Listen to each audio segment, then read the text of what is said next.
I don't know, I'm afraid that, like, what if he hears me? What's the worst that can happen? I don't know, he's always listening. Okay, alright, fine.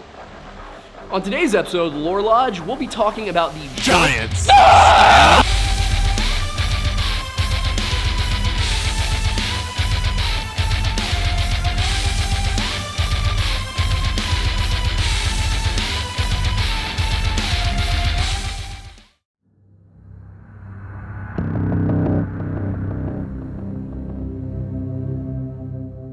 In October of 2001, less than a month after the devastating 9/11 attacks, the United States of America and a coalition of its allies invaded Afghanistan. The Americans were looking to root out and eliminate al-Qaeda, and one aspect of that mission was to deny the group and its leaders any safe haven. So, due to the control that the Islamic militant group known as the Taliban held over the mountainous Middle Eastern nation, that meant deploying the might of the United States military to a region whose written history goes back to the days of men of great renown, names such as Alexander, Xerxes, and Cyrus. In something that seems to have been an apparent surprise to politicians, but was utterly unsurprising for historians, the result of that endeavor was a war which lasted nearly a full 2 decades, and the necessity of which is extremely debatable. And on top of that, it resulted in the deaths of many tens of thousands of Afghans and over 2,000 American soldiers. But amongst all of those tragedies, one story stands out in its sheer peculiarity. You see, early in the conflict, coalition forces had established a base at Kandahar International Airport, built by the United States in the 1960s.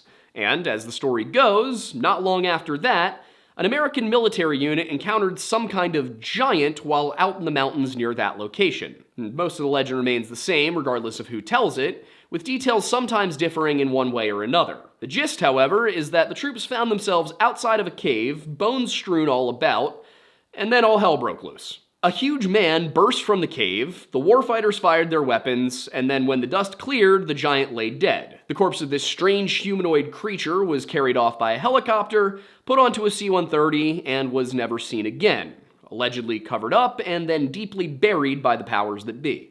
But if the government really did try to wipe this story from memory, it didn't work, at least not for very long. While the date of this incident is something of a matter of debate, and I'll actually be getting into that later in the video, author Stephen Quayle spoke about it on Coast to Coast AM with host George Norrie in November of 2005. And then 3 years later, in December of 2008, he made another appearance related to the legend, and this time he brought with him the pilot who allegedly told him of it back in 2005.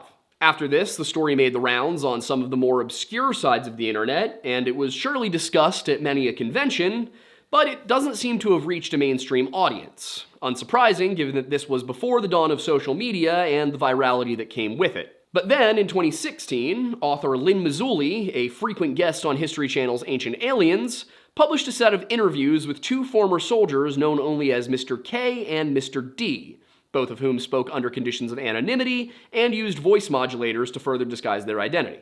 Mr. D spoke of hearing the story while he was deployed to the region in 2005, but the real gem was Mr. K, who, if he is to be believed, was actually a member of the very team which fought and killed the Giant of Kandahar. Now, usually, I'd be inclined to doubt a story that made its first public appearance on Coast to Coast AM, and that was later corroborated by a guy prominently featured on Ancient Aliens. After all, by the time Mazulli's interviews came out, there was so much special forces and military-related material out there that anyone could have claimed to be an infantryman or a pilot and put together a reasonably believable story, at least as far as convincing the average person goes. But for me, this story didn't come through those channels. Instead, I heard it from the well-known and deservedly very successful Mr. Ballin, real name John Allen, an actual, verifiable Navy SEAL with experience in Afghanistan. And while John is usually pretty ambiguous about how credulous he is when it comes to the stories he tells, in this case he said that Mr. K told a story that, in his words, sounds authentic. This was a real-life Navy SEAL, arguably one of the most visible out there today,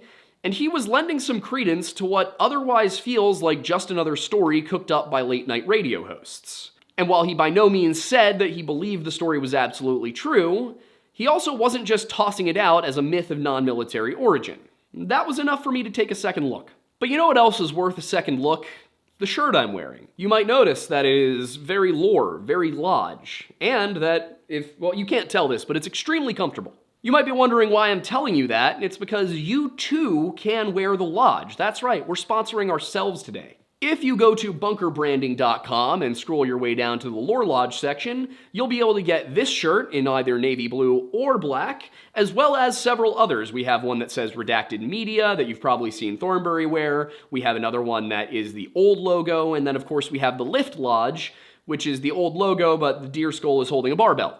And then, of course, in addition to t-shirts like this one, this design as well as the old school logo both come in hoodies. And let me tell you, those are some of the most comfortable hoodies I've ever worn.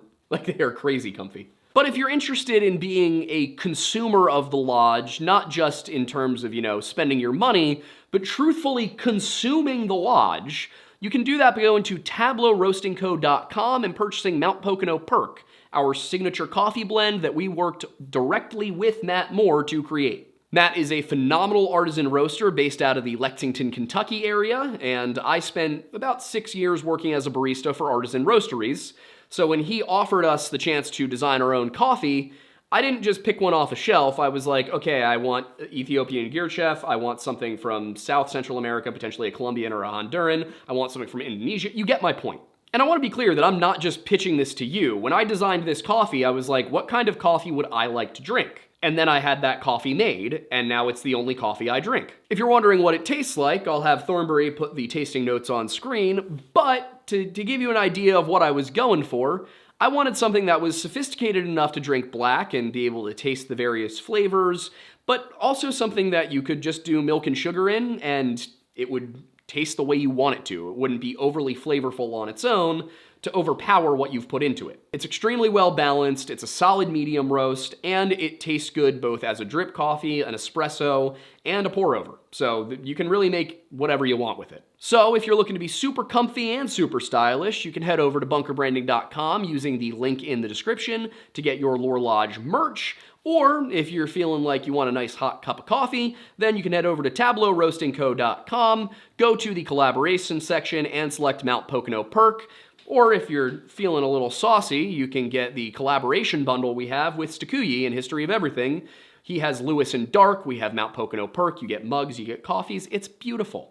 And while you're at it, you might as well go check out our brand new show, History Unhinged. Several clips have been uploaded. It goes live February 1st, 2025 in its full version, featuring me, Stephen Bell of History of Everything, Roman Helmet Guy from TikTok, and then Thornbury over here keeping us from getting too into the weeds. We hope you'll take a look, we hope you'll enjoy, and without further ado, back to the Giants.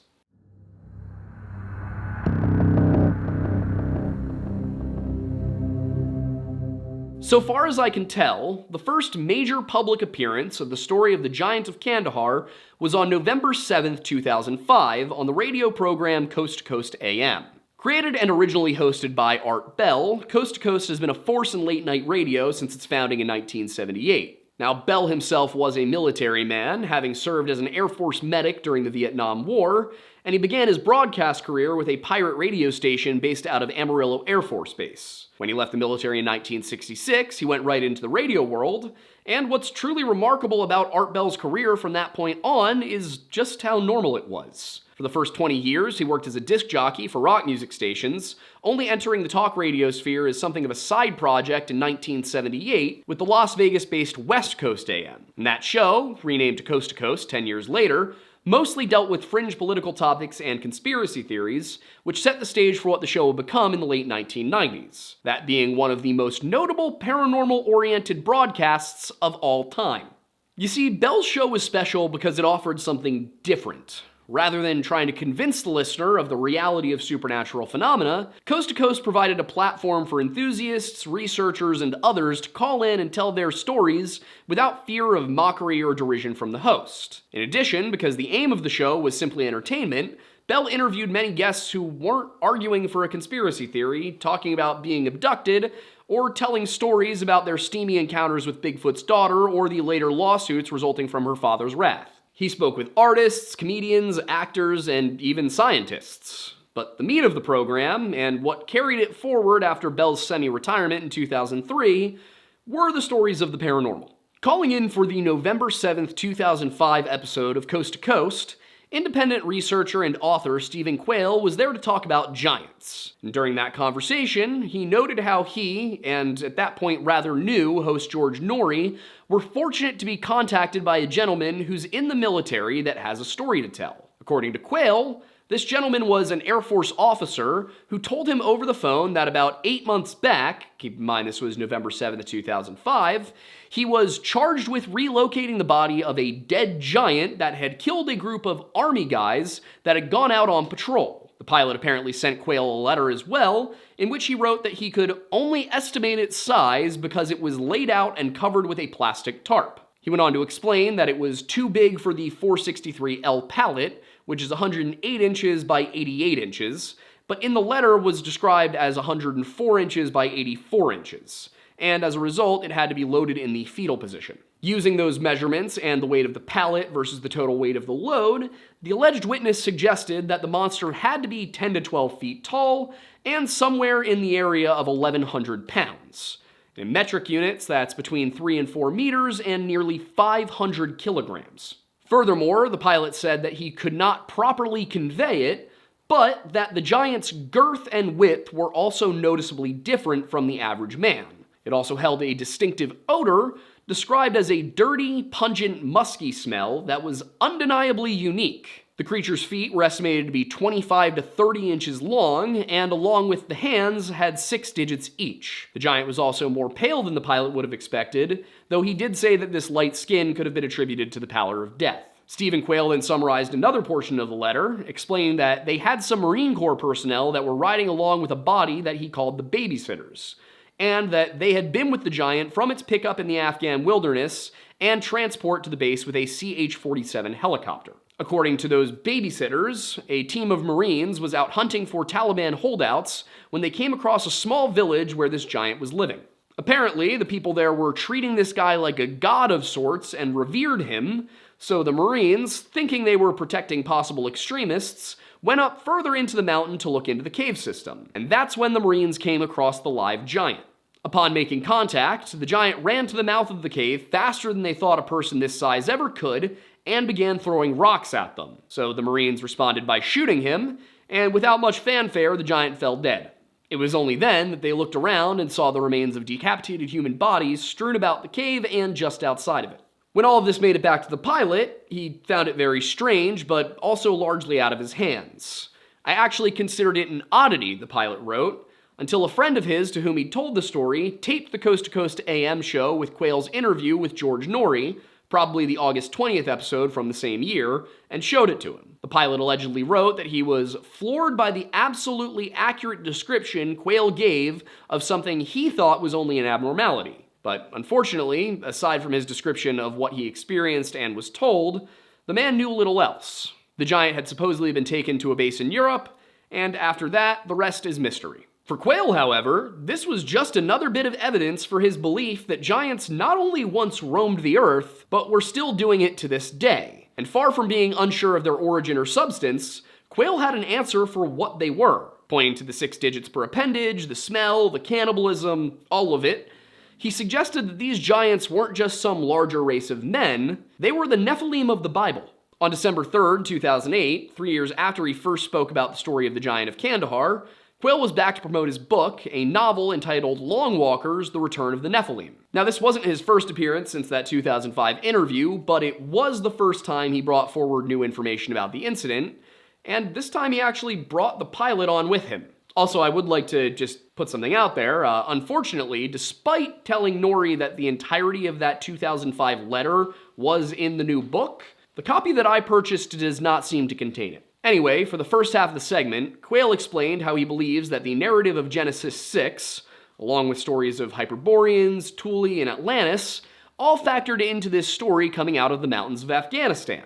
He also spoke of genetic manipulation of these entities being conducted by the military in order to develop a race or a group of super soldiers or controlled giants, all of which tied into ancient Egyptian mummification practices, which were really about preventing the dead from being reanimated and wreaking havoc on the world. There is more, but what really matters here is what the pilot said when he came onto the show about 20 minutes into the interview. After a brief introduction, the pilot explained that he was on a deployment in which he routinely flew missions in both Iraq and Afghanistan, and that one of these missions involved transporting a 463L pallet loaded down with what they told us, he said, was a giant. He couldn't see a whole lot of it, but what he could see was a 6-fingered hand and foot, and then after some prompting from Quayle, the pilot revealed something that had not been in the 2005 letter. According to him, the babysitters, who he wasn't sure had been the team that killed the thing, but who apparently said that they were,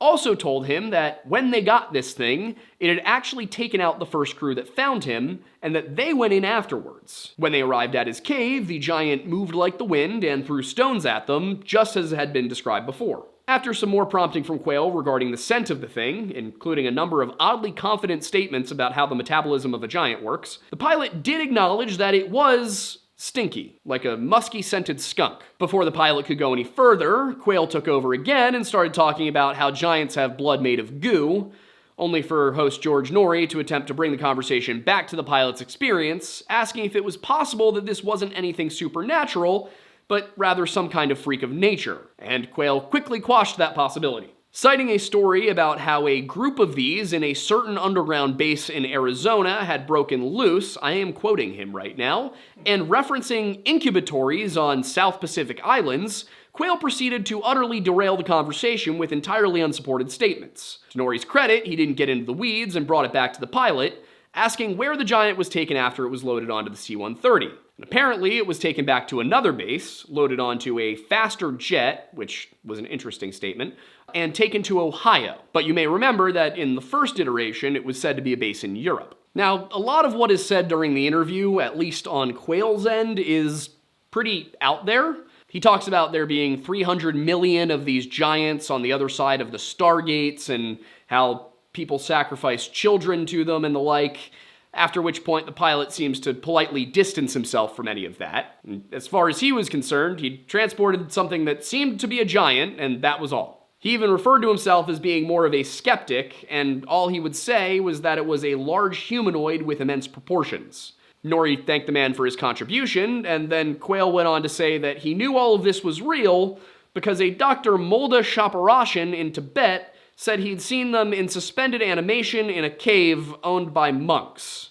And while I won't go so far as to say that person doesn't exist, I will say that no search returns any information about such an individual. So if the stories had stopped here, I'd have been inclined to consider this nothing but a military legend heavily embellished in order to sell some books. But they didn't end there.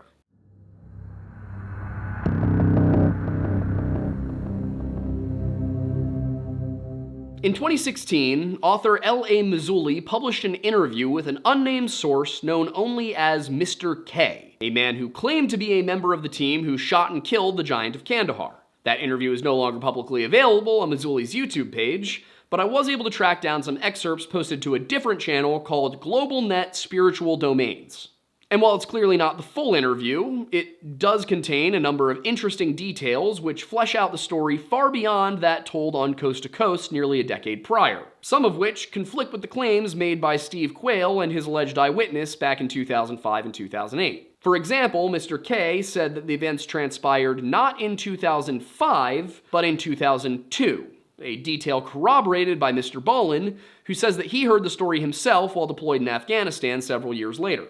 Another relevant difference, more so because it calls the credibility of Quayle's witness into question than anything else, was precisely who was involved. Quayle's version of the story involved the Marines, and at first just one team. But then, when the pilot came on to say his piece, he clarified that the team he spoke to was in fact a second, more specialized unit that had been called in when the first one went missing.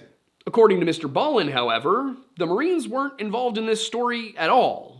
Mr. K, if the story is to be believed, would have been a member of an Army Special Forces team, colloquially known as the Green Berets. And the alleged soldier went on to explain that they were deployed to a remote part of Kandahar province after an army patrol failed to report in at a checkpoint. He went on to say that nobody was really sure what had transpired with the missing patrol, and some suggested an ambush, but others pointed to the complete lack of communications as being a little odd. They would have expected the patrol to call in for air support, reinforcements, or at least to inform base about what was happening, but there had been no such calls. So it fell to the Green Berets to go off looking for the missing men, who were feared dead or captured. A helicopter flew the team out to what would have been the patrol's last known position, and from there the soldiers hiked 4 kilometers into the mountains until they came to a nice path. Peering around a section of the slope, Mr. K said that they spotted the mouth of a cave, then a lot of rocks, and then bone matter.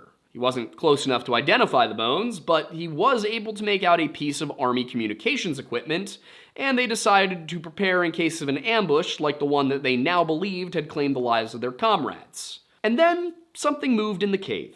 It ran with incredible speed and agility, catching everyone off guard, and in just a matter of seconds, it was out of the cave and standing directly before them. It was a man at least 12 to 15 feet in height, Mr. K said, describing it as a monster with a red beard, with scarlet red hair that fell long past the shoulder. And whatever it was, it had 6 toes with nails that were pointed and gnarled, and it wielded a pike on a 10-foot pole, split and lashed at the end where the blade was attached. For a moment, everyone stood shocked, only for one of the soldiers, a man named Dan, to charge the thing and begin shooting. Then one of the other team members started firing, and then Mr. K, and then everyone else, but the thing just wouldn't go down. Then, with superhuman strength, the monster hefted its giant pike and skewered Dan. The rest of the Green Berets quickly realized that their weapons weren't working, despite packing armament as heavy as .308 and .50 caliber rifles, and they shifted their aim toward the giant's head. That apparently did the trick, and 30 seconds after the shooting started, the scene fell silent. The giant was dead, Dan was dead, and nobody knew what the hell they'd just encountered. They called for a medevac, but then all of a sudden, it's not a medevac request, Mr. K said. All of a sudden, we had a helicopter show up. Medevac would also have been a helicopter, but anyway. That one dropped some netting and some orders, the latter being to bundle up the strange creature in the aforementioned netting. And a short time later, a larger helicopter showed up, described as almost like a jolly green giant, a term frequently used to describe the Sikorsky MH-53, better known to most millennial and Gen Z individuals through the Call of Duty franchise as a Pavlo. This once again contradicted the story told by Quayle's witness, who claimed the giant had been flown out of the mountains in a CH-47 Chinook. And if you'll look at your screen, the two are not easy to mistake. In any case, with a great deal of effort, the soldiers managed to get the netting around the thing, which Mr. K explained smelled like a mixture of skunk and a corpse that's been around for a while. When they finally returned to base, they were asked to complete a standard after-action report, but then after it was completed, they were told that it needed to be rewritten. Obviously, rewritten to exclude the bit about the giant. So Dan was killed some other way, the patrol was never found,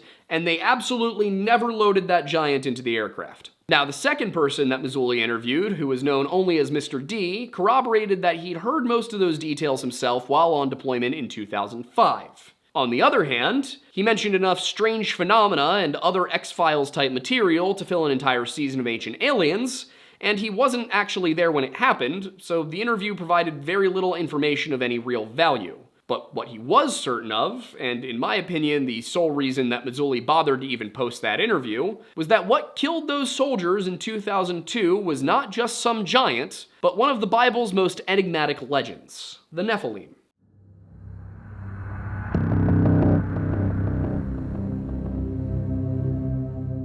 The creatures known as the Nephilim have long held a place of great interest amongst both biblical scholars, as well as, for lack of a better term, conspiracy theorists. For the latter, opinions range from the Nephilim being a race of extraterrestrials to precisely what we've just described in the preceding material of this video. But before they were aliens or the central figure of a dubious story coming out of Afghanistan in 2002, they were a topic of discussion amongst biblical scholars, and this was mainly due to their appearance in 3 ancient Jewish texts, 2 of which remain in all Christian Bibles to this day. The first mention of Nephilim comes from the 6th chapter of the book of Genesis, just before God decides to flood the world. Now, when I was originally taught the story of the Great Flood, it was explained that humanity had simply become wicked and that God decided only one man was of good enough character that he should be allowed to survive the deluge, and that man was Noah. It was only after I finished my degree and got my minor in religious studies that I began to question that version of events. You see, Noah isn't simply described as being a good man. In the highly literal Lexham English Bible translation,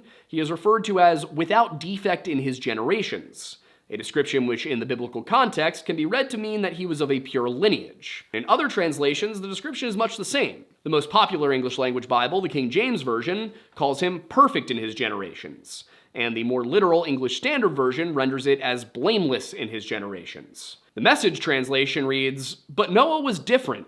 God liked what he saw in Noah, and this is why we do not use the Message." So what does "without defect in his generations" actually mean? The phrase is preceded by the statement that Noah was a righteous man, so if it's supposed to mean the same thing, that Noah was a good person, then this is a pointless and redundant statement. But in the full context of the first 4 verses of the chapter, it begins to make quite a bit more sense, and Genesis 6:1 through 4, again in the Lexham English Bible translation, read as follows. Aiden, the mood lighting. Thank you. "And it happened that, when humankind began to multiply on the face of the ground, daughters were born to them. Then the sons of God saw the daughters of humankind, that they were beautiful, and they took for themselves wives from all that they chose. And Yahweh said, My spirit shall not abide with humankind forever, in that he is also flesh. And his days shall be 120 years. The Nephilim were upon the earth in those days, and also afterward, when the sons of God went into the daughters of humankind, and they bore children to them." You might expect that there will be some further mention of who the Nephilim were, what precisely they did, and why it was important, but the book actually doesn't elaborate. Instead, it leads directly into the flood narrative, with which most people raised in Christian and Jewish communities will be familiar. But what exactly is that narrative saying? What do Noah's generations, his lineage, have to do with it? In modern scholarship, there have been 2 primary views regarding what verses 1 through 4 mean. The more dominant is that this passage is describing those who are of the line of Seth as the sons of God, and those who are of the line of Cain as the daughters of men. The Nephilim would therefore be those born of a union between these 2 tribes, for lack of a better word. It's nice and neat, and it doesn't really require thinking about anything too paranormal. Ironic, given that it's part of a text which is entirely about the relationship between mankind and the supernatural. The problem with this line of thinking is that the word Nephilim has historically been translated as giants, and furthermore, the term sons of God has a pretty exclusive use within the Old Testament. In other words, it is only used to describe angels. The implication here is that a group of divine beings bred with human women and produced these Nephilim, or giants, and that the flood was a result of this event in some form or another. So Noah being without defect suddenly makes a lot more sense when you consider the idea that angelic bloodlines were in play. And if that sounds crazy, don't take it from me. Take it from the late Dr. Michael Heiser, who knew immensely more about this topic than I could ever hope to understand. I do plan to do a series of videos on his work, either here on the Lore Lodge or over on the Weird Bible channel, but for now I hope you'll be content to know that the man was a very legitimate scholar and well respected within the field. But you may be asking the same question I did when I first came across Heiser's remarks. If the flood killed everyone but Noah's family, then how could the Nephilim still exist in the modern day? As it turns out, that's a question you have to ask long before you get to anything that could have happened during Operation Enduring Freedom, because the Nephilim come up again in the book of Numbers, chapter 13. At this point in the biblical narrative, Moses and the Israelites had come to the borders of the land of Canaan, the former homeland of Jacob, which was promised to them by God, who instructed Moses to send scouts out to explore their past and future territory. Each tribe was told to send one of their leaders along for the expedition, and after 40 days in that land, they returned. Upon their arrival in the Israelite camp, the scouts proceeded to tell Moses and Aaron what they had seen.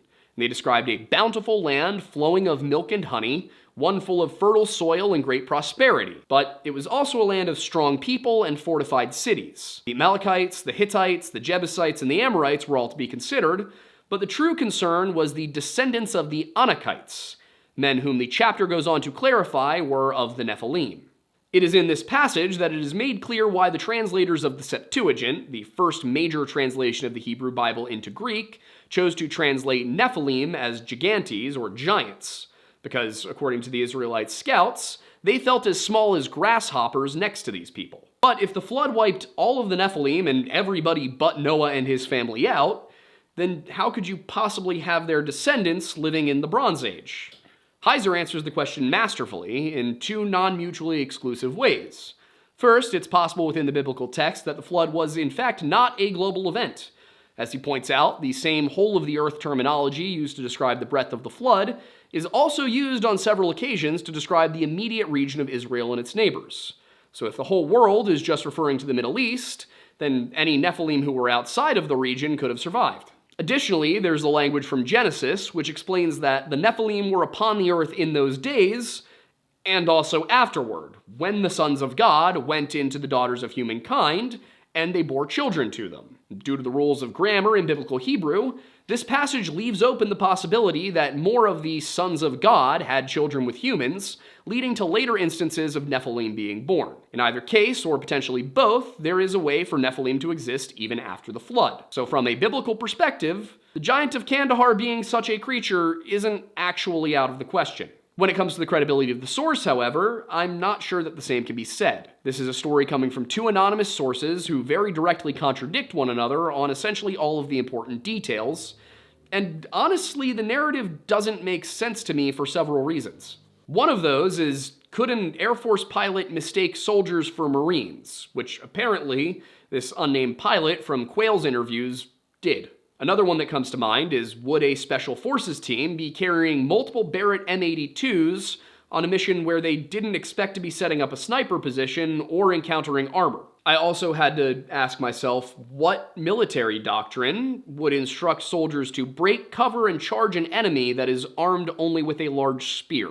I'm having a hard time wrapping my head around why a highly trained military unit that has cover and range on its side and is equipped with both M4 carbines and, they said, 308s, so probably SCARs, as well as apparently multiple 50 caliber rifles, why would they break cover to charge an enemy that cannot actually reach them? Or at least one that can't actually reach them before they dump magazines into it. There's also the fact that the pilot said that this story occurred in 2005, while the Green Beret, Mr. K, said that it happened in 2002. And one of the really big ones is the fact that in one of the stories it said that the giant was flown back to base in a Chinook, and in the other it said that it was flown back in a Pavlo, which, how does an Air Force pilot mix those up? And, even the Green Berets, they would know the difference. One of these is a dual rotor aircraft and the other one is not. So when it comes to the Giant of Kandahar story, on the one hand, it is, when you look at the actual sources, and I know they're anonymous, but when you look at what the actual witnesses say, it's actually not that out there. It obviously is a little crazy. They're talking about giants and caves and things like that, but in the grand scheme of things, not that weird. Like, what's being described here is basically a large person stabbed a soldier with a spear.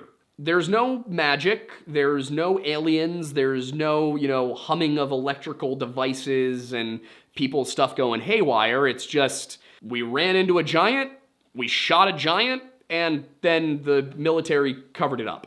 So on the one hand, it's pretty tame for this kind of story, but on the other hand, there's no good evidence that it happened.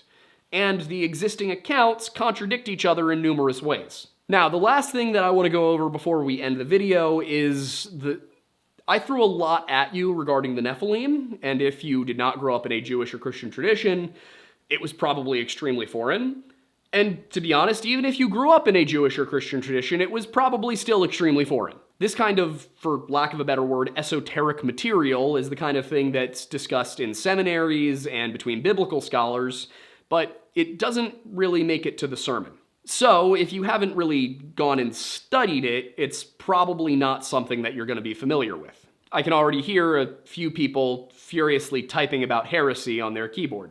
I'm going to get into a longer form video where I go through the Elohim and the sons of God and the Nephilim and all of these things, how they interconnect, and I'll largely be using Dr. Michael Heiser's work for that. But to quickly give you a crash course on this, there are, again, a couple of schools of thought here. And one of those is the side that kind of just sort of attempts to explain away supernaturalism in the Bible. And then there is the side that takes it for what it says and sees it as supernatural. Personally, I believe that textual analysis supports the latter, that these are tales of supernatural things. That when the Old Testament says sons of God, it doesn't mean a line of Seth, it doesn't mean the Israelites, it doesn't mean these godly people, it means these divine beings, the Denai Elohim. And that term Elohim, B'nai Elohim, sons of gods, that also trips people up a lot too, because it is technically a plural term, but it is used in both the singular and the plural form. That is to say that sometimes when the word Elohim appears in the Bible, it means gods or divinities. It refers to a multitude of beings. But on other occasions, the grammar tells us that this is referring to a specific being. And when it is a specific being, it is almost always God. El Elyon, Yahweh, Adonai, this guy. It usually is rendered as God or gods because that is what the word El means in Hebrew, God.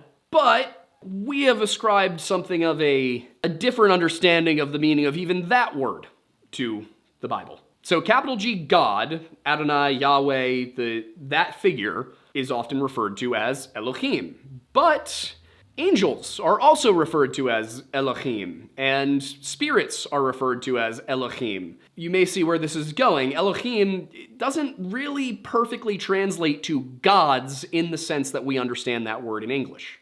More accurately, it describes beings which inhabit and originate in the spiritual realm, as opposed to the earthly world in which we live. I think a lot of the confusion here comes from the folk understanding of gods from a European perspective, because when we think about gods, we think about Greek gods and Celtic gods and Roman gods and things like that, but we need to put ourselves in a Mesopotamian mindset. Though Judaism did develop in the Levant, Abraham came from Ur of the Chaldees. He came from Babylonia. And that means that when you're looking at Judaism and trying to put it into a cultural context, you shouldn't really be looking at Europeans, you shouldn't be looking at West Africans, you shouldn't be looking at East Asians. You should be looking at the other Semitic groups. So the Arabs and the Sumerians, the Babylonians, the Akkadians, the Ugarites. There are those out there who will say that Judaism was just a sect of the Mesopotamian religion that was really a cult of Yahweh, who was originally a storm and warrior god. That's another topic for another time. Suffice to say, that is not a consensus, and anybody who tells you that it is really needs to go back and study again. But like I said, that is such a huge topic that it's probably just something I'll get into on Weird Bible, or potentially, if there's enough interest, I'll do it here. Long story short, there is a strong argument to be made within Christianity and Judaism that the Nephilim are in fact half human, half angel creatures. And if we look at Heiser's work, there is an argument to be made that Nephilim could have existed for a number of reasons after the Great Flood. There are a number of extra-biblical and apocryphal texts that are also relevant to this conversation, which is why I keep saying that it's going to need to be its own video, because that's just absolutely not going to work here. It might end up being a video about how Ancient Aliens lies to you. So look forward to that. But anyway, with all of that said, I know this was a video that went so very many places, but I hope you enjoyed it, and if you would like to support what we're doing here at the Lore Lodge, as I said earlier, the two most direct ways that you can do that, well, two of the most direct ways, are to get our merch from bunkerbranding.com or to go to tableauroastingco.com and purchase our coffee. But the most direct way that you can support us is through Patreon. It is just $1 a month. It gets you access to a whole bunch of stuff. There's an original novella that I wrote on there. There's a number of Liquored Lore episodes where I have a few and get a little silly and then tell you about history or folklore. There's actually a video where I talk about Nephilim while silly. Also, if you go above the $1 tier to the $5, $10, $25, those guys, there are gifts that you can get. So after 3 months, you will get a mug or a canvas print, or if you subscribe at the highest level, a hoodie. You can also become a member of the YouTube channel right here by clicking Join Channel under this video. That unfortunately does not come with the goodies, but it does come with all the same content. Also, I forgot to mention that we are working on getting the video scripts uploaded to Patreon and the YouTube membership so that you can read this for yourself, you can see the sources and all of that. I will also say that if you are interested in a script but you don't want to pay for the Patreon, they are available by request and by availability, and what I mean by that is you can send me an email requesting a script, and if I see it, I will send it to you. I cannot promise you that somebody will see that email, so that's why they live on Patreon, is because I'm a disorganized person.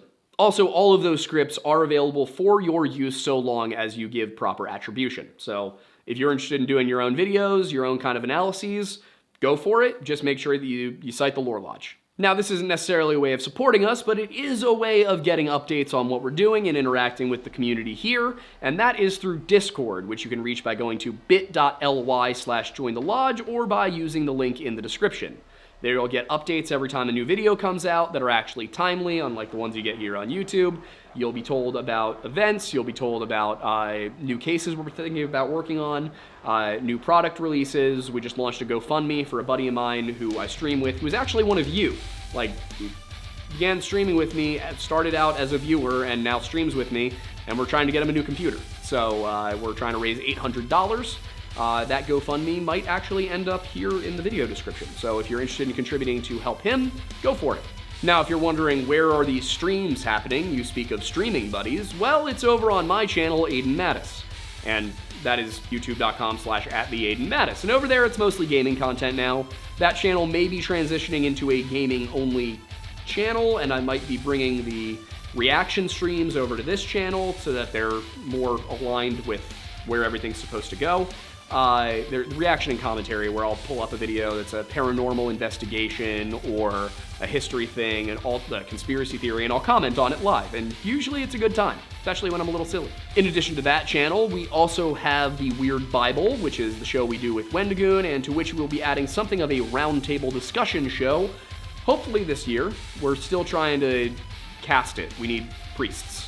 So if you know a priest of one of the apostolic traditions here in the southeastern Pennsylvania, Chester County area, let them know. They might work. We also have two other channels that are not hosted by me, and those are Off the Record with Luke Eccles and Boozy Mixologist with our buddy Celso.